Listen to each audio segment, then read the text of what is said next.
ఏమరా ఎట్టొచ్చినావే? పీచ్ మేట ఏమన్నా కావాలనా? ₹2 ఉన్నదే, కొనుక్కోబో. ఏంది బావా అంత మాట అన్నావా? నీకు నీ కూతురికి ఎప్పుడు ఎటకారం చేసే పనేనా? మీ అక్కని పెళ్లి చేసుకున్నాక మమకారం కన్నా ఎటకారం ఎక్కువైపోయింది బామ్మర్ది. ఏం చేసేదే? సరే కానీ బావా, ఏం ప్రశాంతంగా తీరిగ్గా పనుకోనావు, ఎక్కడ బిందే? చూసావు కదరా బామ్మర్ది, నువ్వే చెప్పావు ప్రశాంతంగా పనుకోండావు అనేసి. అదే మీ అక్కుంటే నా పరిస్థితి ఎట్టుండేదా? సరే పోనీలే బావా, అదంతా ఎందుకుగానే. అట్టా బయట పోయేసొద్దాం రా బావా, బావిలో మునిగేసొద్దామా? బాయిలో నేను ఒకసారి నా తల స్నానం చేసినట్టున్నా. ఇంట్లో పాత్రలు దోమేటప్పుడు మురికి బాలేదనేసా ఆ నీళ్ళల్లోనే ముంచి లేపేసిందిరా.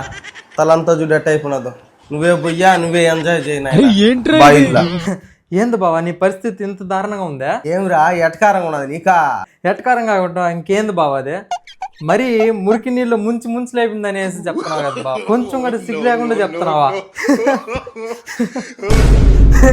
ఏంద్రా నవ్వుతున్నావా? పెళ్ళి తెలుస్తుందిరా బాధ. ఊరికే నవ్వుతున్నావు, పనికి మళ్ళేదువా? బావా నీ కష్టాలు నువ్వు బడు బావా.